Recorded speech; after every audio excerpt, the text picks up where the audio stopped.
Ya estamos grabando para que después alguien... Daniela, ¿estás en una escuela o en tu casa tenés un pizarrón? Estás muteada. Ahí está, hola. ¿Estás en la escuela? No, no, no, no, estoy en casa, estoy en casa. Estaba poniendo el agua para el mate.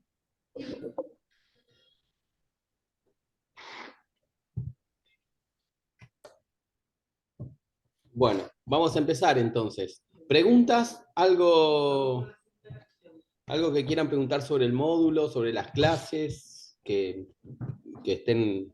¿Alguna consulta? Fabián, espero que no manejes mientras... Estás muteado, Fabián. Pero no, llegá a algún destino y después seguí, por favor.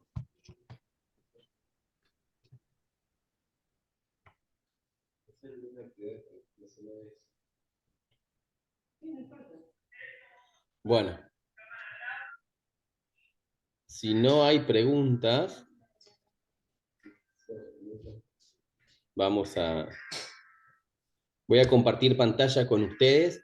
La idea del encuentro de hoy es charlar sobre el trabajo final, al cual van a acceder solo aquellos que cumplan con los requisitos de evaluación de la cursada, que son participar de al menos 3 actividades de las clases, que esto lo charlamos en el encuentro anterior, que pueden ser 2 foros y un buzón, o 2 buzones y un foro, o 3 buzones. Si de las 3 tienen que ser una y una. No puede ser que sean 3 foros, por ejemplo. No tendría que revisar la planilla, pero por lo que veo, la mayoría de ustedes está en condiciones de hacer el trabajo. Habría que mirar bien mi planilla de seguimiento. De cada cosa que ustedes entregan se lleva un registro, con lo cual es muy difícil que se pierda esa información. Y en el transcurso de esta semana van a recibir un correo electrónico donde se les va a informar quiénes aprobaron la cursada, y sobre las fechas vamos a charlar un poquito en el encuentro de hoy. ¿Sí? Muy bien, voy a compartir pantalla. Entonces,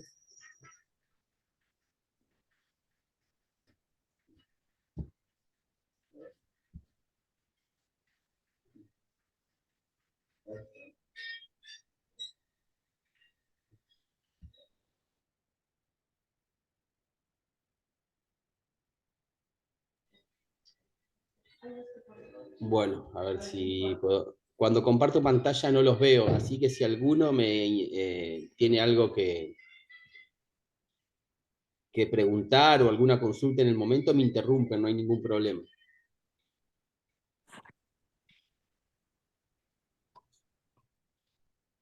Bien, como les anticipé, el encuentro de hoy es para que charlemos sobre el trabajo final. ¿Alguno lo leyó ya? Porque está publicado. No está abierto el espacio de entrega, pero ya está publicado. ¿Alguno lo chusmeó un poquito, como para ver a qué se enfrentaba? Sí, Sí.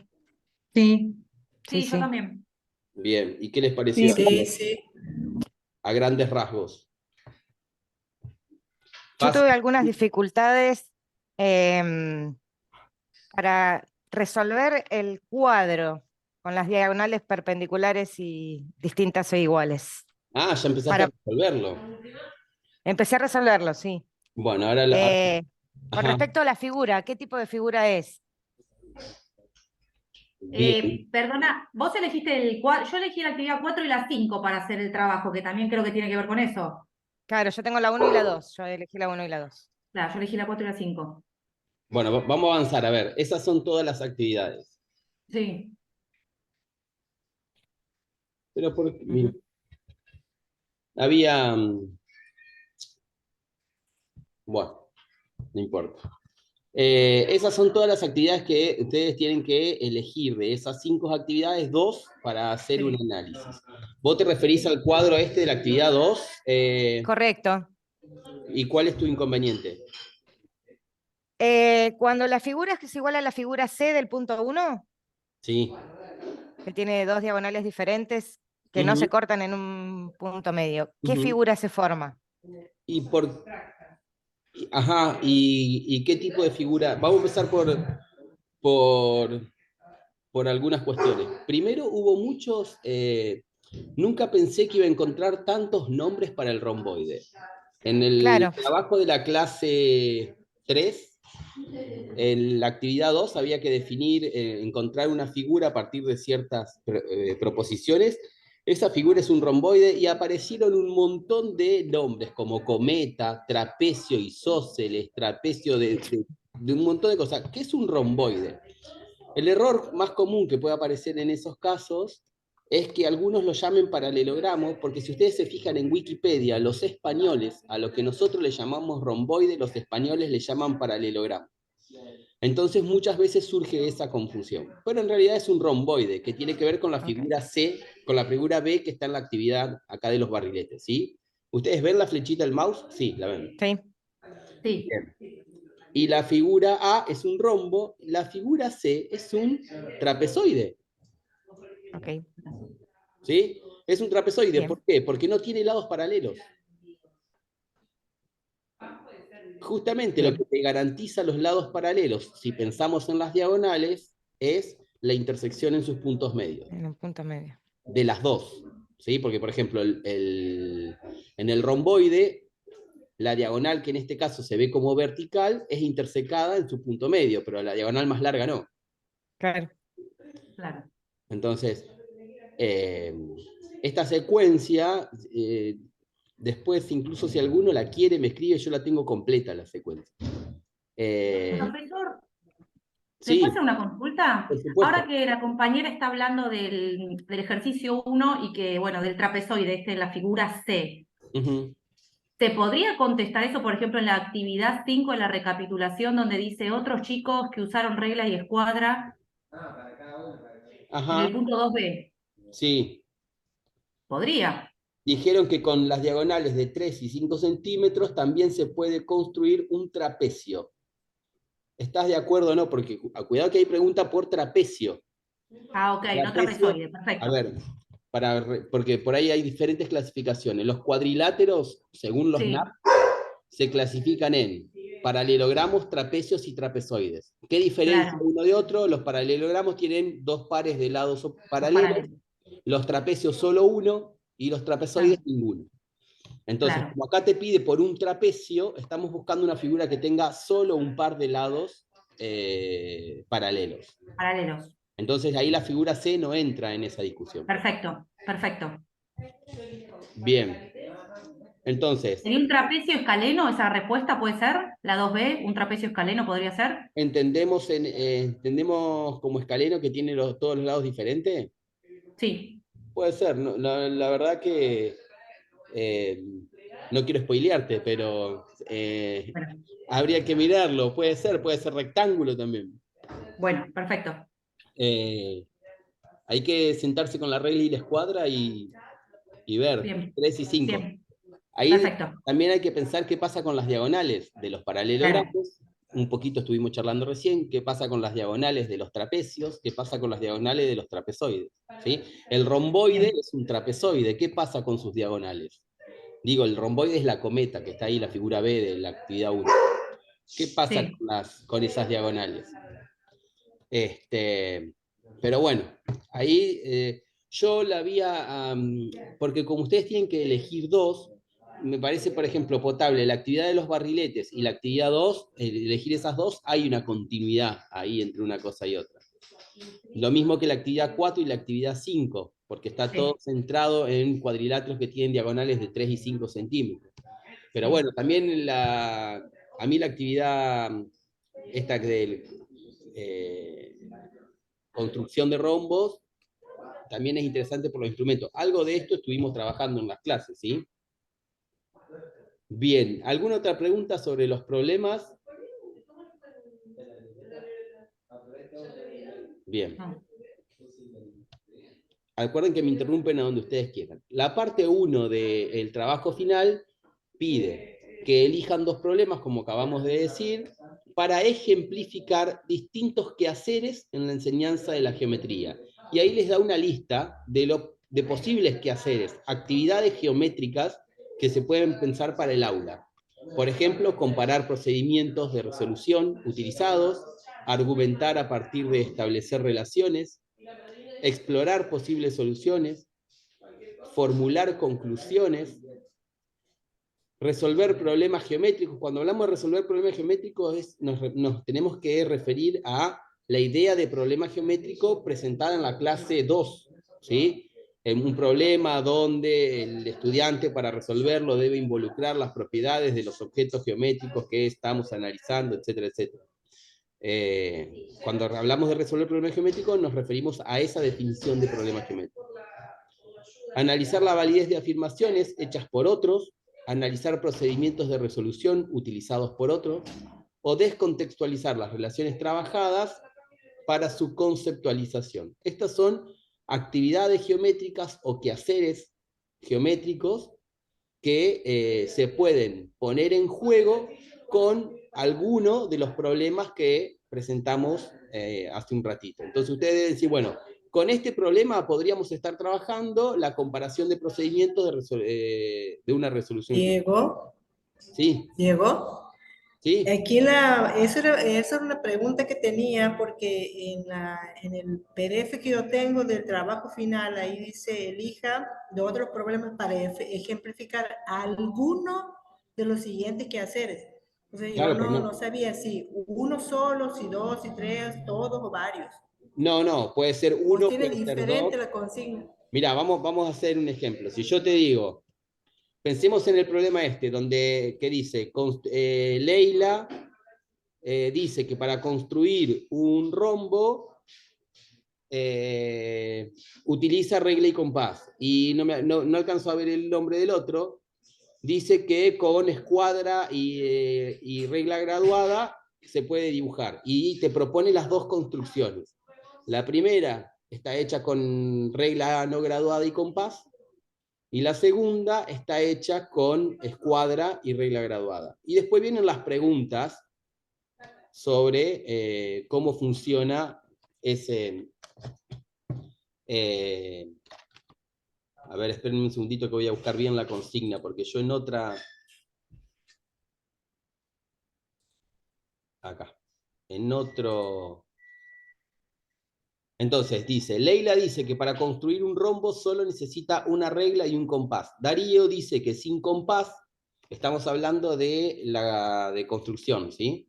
Darío dice que sin compás, pero con una escuadra graduada, también se puede dibujar un rombo. Y demuestra las dos construcciones. Y después pregunta, ¿es cierto lo que dice cada uno? ¿Por qué? Analiza los dibujos y explica el procedimiento de Leila y el de Darío, escribiendo paso a paso lo que realizan. Para dibujar un rombo de 4 centímetros de lado, en el procedimiento de Leila y Darío es dibujar un rombo, no hay medida ahí, es dibujar un rombo. En la pregunta C, incorpora un dato. Ahora el rombo que yo quiero dibujar tiene que tener 4 centímetros de lado. ¿Cuál de los dos procedimientos conviene más? Entonces, esas preguntas. Y ahora vamos sobre las actividades geométricas. ¿Sí? Comparar procedimientos de resolución. Acá estoy comparando dos procedimientos. ¿Sí? De cómo, entonces, con este problema aparece eso. Pero también puede aparecer, de formular conclusiones ya vamos a charlar un poquito. ¿Sí? Pero cuando dice analizar los dibujos y explicar los procedimientos, también puede ser analizar la validez de los procedimientos hechos por otro. O sea, en un mismo problema pueden aparecer varios de estos quehaceres geométricos, pero no todos necesariamente. Sería fantástico encontrar un problema donde aparezcan todos, pero eso no va a pasar. Pero, por ejemplo, en el problema que les acabo de comentar aparecen el analizar procedimientos de resolución utilizados por otro, comparar procedimientos. Está claro que estás resolviendo un problema geométrico, porque vos para comprender esto, vuelvo sobre la imagen, ¿no? El niño que construye, la niña en este caso, que construye con regla y compás, ¿cómo me asegura que eso es un rombo?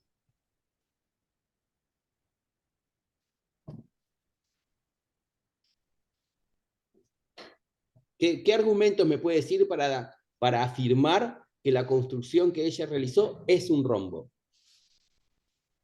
Esto en el foro se Ahí discutió. tendría que ver con las propiedades del rombo también, o sea, Tiene que ver con las propiedades del rombo. En este caso, los 4 lados son congruentes. Pero ¿cómo puedo garantizar que los 4 lados son congruentes? Porque son radios de circunferencias iguales. exactamente. Entonces, al ser radios de circunferencias iguales, yo puedo garantizar que esos 4 lados son congruentes. Mientras que la construcción hecha con escuadra, las diagonales son perpendiculares y se intersecan en sus puntos medios. Y eso es suficiente para garantizar que sea un rombo.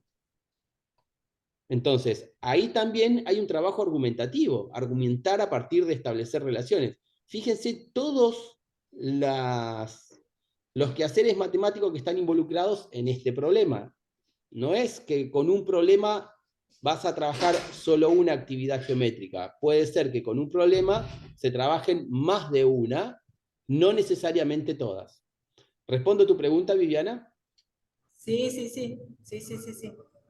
Gracias. Profesor, una pregunta, por ejemplo, Vale. en la actividad 4 que tiene 3 ítems, A, y B y C, yo tengo que Sí. poner, por ejemplo, para el ítem A, trabajo determinado que hacer, o sea, actividad por actividad, digamos, ítem por ítem o en general. No, podés hacerlo de las dos maneras. Yo te sugiero que vayas ítem por ítem, porque este es un problema Perfecto. donde hay actividades bastante diferenciadas. La primera dice dibujar un cuadrilátero cuyas diagonales tengan esto y esto. Entonces Sí, acá estoy hablando de una construcción a partir de datos. Me están claro. dando algunos datos para construir, no voy a construir cualquier cosa. Sí, ¿Sí? Después sí. dice, ¿podés asegurar que la figura que dibujaste es igual a la que hicieron tus compañeros? Ahí tenés que eh, A analizar la ver, validez de, claro, del procedimiento, o sea, por qué sí, claro. por qué no. Y después dice, ¿qué tipo de triángulos quedan determinados para cada figura por sus diagonales? Entonces ahí estamos hablando de, puede ser, comparar, no, argumentar a partir de establecer relaciones. Establecer relaciones, Entonces, claro. incluso hasta podemos disentir en el tipo de tarea, no mucho, pero algunas pueden ser hasta ambiguas. ¿De qué va a depender? Del argumento que vos des. Yo creo Claro, que este problema sirve para ejemplificar tal quehacer por este y este motivo. Bueno, en ese argumento uno va a es válido. decidir si es válido o no lo que está Claro, proponiendo, ¿sí? Porque claro. muchas veces uno mira un problema y lo piensa para un determinado contexto, para una determinada relación, y por ahí muchas veces el mismo problema, con algún cambio variable, puede representar otra actividad, Sí, ¿sí? sí. Resolver problemas geométricos está incluido, Y obviamente. prácticamente todos son problemas geométricos. Los Bien. 5 son problemas geométricos. Después, cuando vos, fíjate que dice, debes justificar su elección. Cuando justifiques tu elección, Claro, tendrás que recuperar la idea de problema geométrico de las clases para, para justificar por qué supones que esos problemas representan un problema geométrico. perfecto. Bien, Acá, gracias. algunas otras cuestiones. Dice, resuelva los problemas con algún procedimiento que usarían los alumnos de la escuela primaria y en qué año. El año lo deciden ustedes, en función de su experiencia, de sus conocimientos. Yo sugiero que se apoyen en los diseños curriculares, ya sea de la jurisdicción donde ustedes están trabajando o los núcleos de aprendizaje prioritario, lo que ustedes quieran. Siempre es un buen sustento, porque si no, ¿cuál es el criterio que uso para decidir si este problema va para primero, segundo, tercero año o grado? Depende de la jurisdicción, ¿no? Entonces, no sé cuál puede ser el criterio. Entonces, para poder sustentar el criterio que utilizaron, siempre es interesante recuperar lo que proponen los diseños curriculares que ustedes usen habitualmente, ya sea de la jurisdicción o a nivel nacional. Después resolverlo, pero primero resolverlo correctamente. Y después pensar en los procedimientos que realizarían los alumnos asociado al año que hayan elegido. Voy a poner un ejemplo absurdo. Si vos me decís que el problema lo vas a trabajar en tercer grado y la resolución tuya es algebraica, y no hay relación entre el álgebra y el tercer grado, ¿sí? Entonces, claramente la resolución que ustedes propongan tiene que ir en el sentido de los estudiantes del grado que han pensado como contexto. Y luego escribir conclusiones matemáticas que se podrían obtener en cada caso en una puesta en común. Acá voy a hacer vamos a hacer una aclaración más adelante sobre qué entendemos por conclusiones matemáticas, porque a lo largo de las clases, esto de buscar conclusiones en los problemas apareció en varios trabajos y hubo bastante confusiones al respecto. Entonces, vamos a establecer qué entendemos por conclusiones. ¿Alguna pregunta hasta aquí? Recuerden que no los veo cuando comparto, así que ustedes prenden el micrófono y me interrumpen, no hay problema.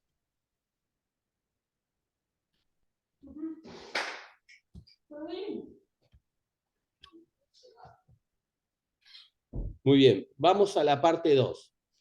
La parte 2 dice, explique qué potencial tienen los problemas en relación con los asuntos acerca de la enseñanza de la geometría que se han planteado en las clases y los quehaceres seleccionados en el ítem A. Entonces, con esos problemas que ustedes eligieron, se pueden realizar los quehaceres que acabamos de mencionar, y eso es potente para trabajar, por ejemplo, en la clase 1, la relación imagen-figura-concepto, o en la clase 2, las construcciones, las propiedades de los objetos a partir de las construcciones, las variables didácticas y cómo operan los instrumentos de construcción para analizar ese tipo de problemas, que es lo de la clase 2.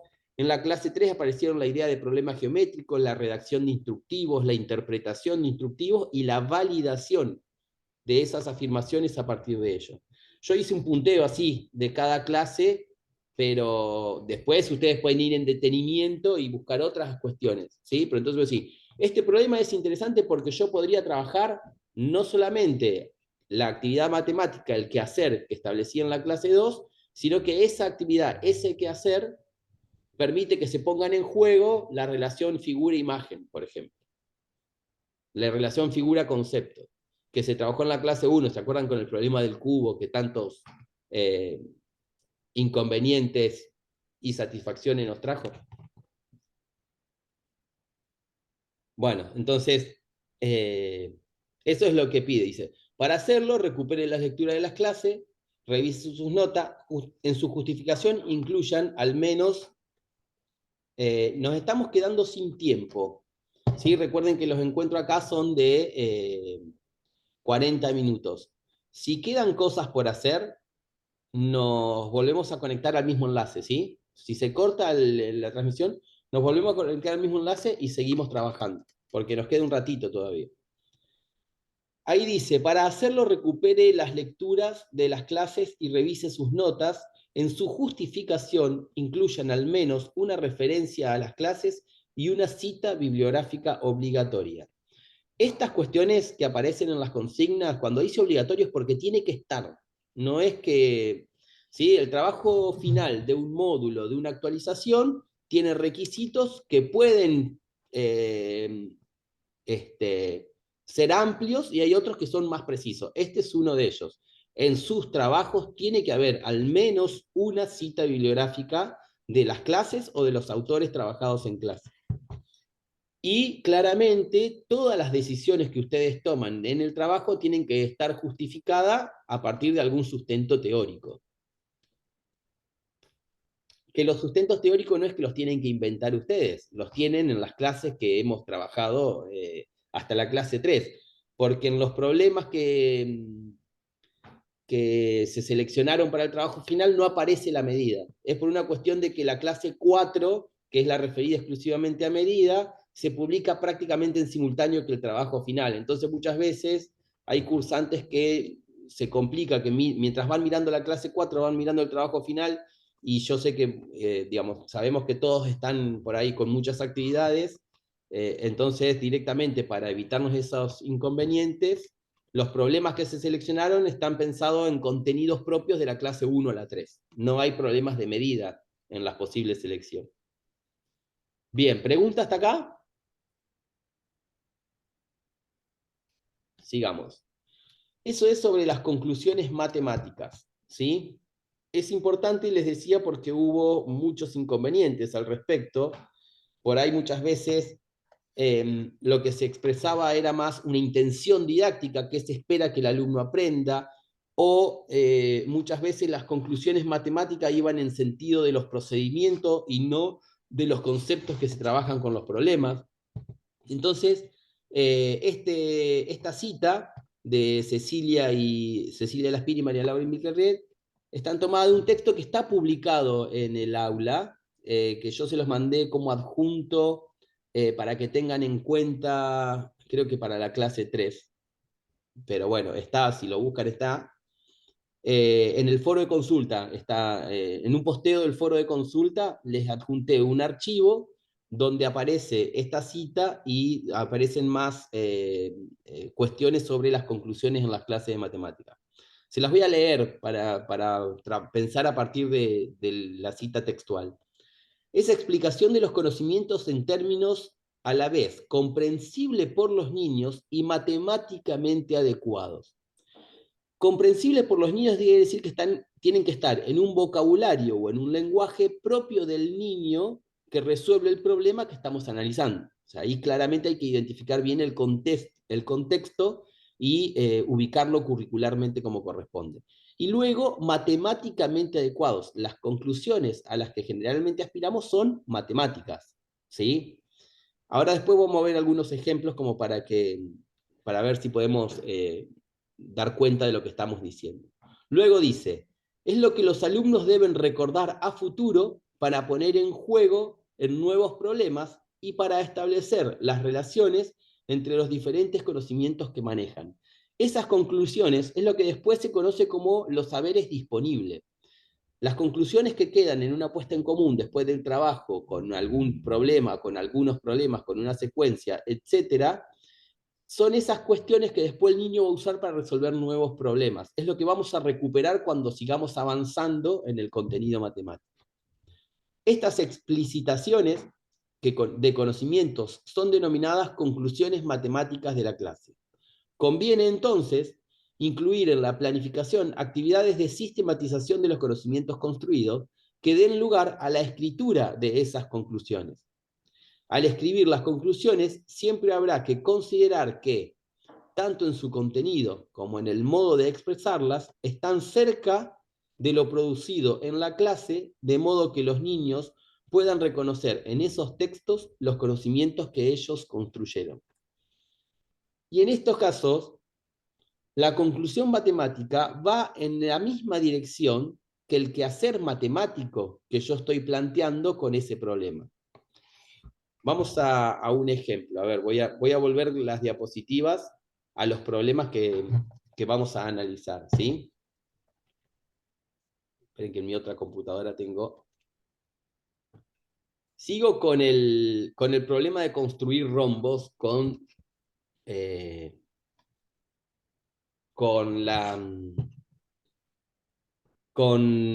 construir rombo con escuadra graduada o con regla y compás. ¿Qué conclusiones podrían quedar en una clase de matemática donde se trabajó esto? Bueno, estamos hablando de una construcción, ¿sí? Entonces, una conclusión podría ser, para construir segmentos congruentes, el compás es una buena herramienta. Eso es una construcción, es una conclusión que podría quedar acá. Para trazar ángulos rectos, la escuadra es una buena herramienta. Después dice, analiza el dibujo y explica los procedimientos. Para dibujar un rombo de 4 centímetros de lado, ¿cuál es el procedimiento más conveniente para usar de Leila? Bueno, acá te aparece una medida, ¿sí? Entonces, si yo con el compás mido 4 centímetros en la regla, me garantizo que todos los círculos que yo construya tienen un radio de 4 centímetros, y ahí puedo establecer congruencias. Eso no te lo va a decir un niño de 5º grado. Ahora, ¿cómo podemos decir lo mismo en términos de un niño de 5º grado?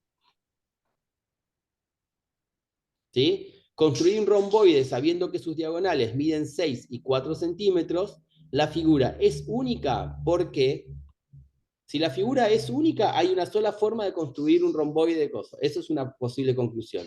Si la figura no es única, con esos datos, con la medida de las diagonales, se pueden construir más de un romboide que cumpla con la misma característica. Esa es una conclusión matemática.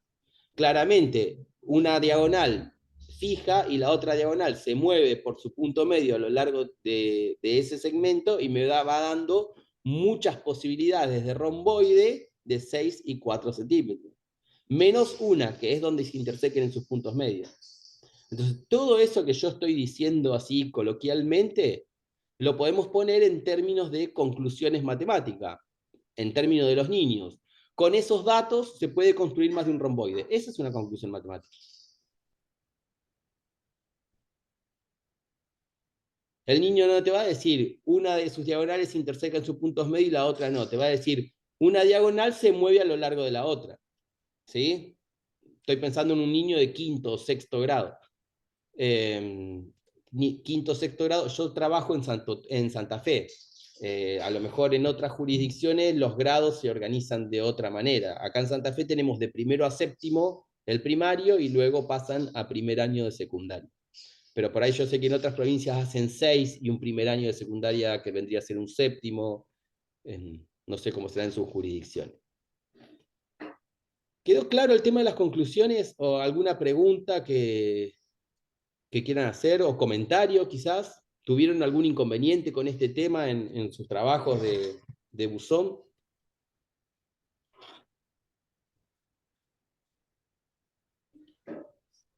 Mis aulas son bastante participativas y eso es muy interesante. Los foros tienen mucha participación, las actividades han entregado muchos y eso está muy bueno. Tengo colegas tutores que tienen aulas donde, por ejemplo, hay foros donde no participó nadie en toda la cursada. Y bueno, yo tuve la suerte de que ustedes sean muy participativos, por más que ahora están bastante callados y callados. El único que está perdonado es Rubén, que está manejando, pobre, mientras escucha la exposición. Bueno, si no hay preguntas, queda un minuto. Así que, ¿qué les parece si nos desconectamos y nos volvemos a conectar para la última parte? ¿Les parece bien? Yo tengo una reunión con la otra materia 7:15, una Bueno, sincrónica ¿Puedo seguir viéndolo el video cuando lo subas? dale, dale, Gaby, no te preocupes. Genial, genial, genial. Gracias. Porque justo me coincidieron las dos materias juntas. Dale, no hay problema, no hay problema. Bueno, gracias. Por nada. Veo que se han unido más, Paola, Jessica,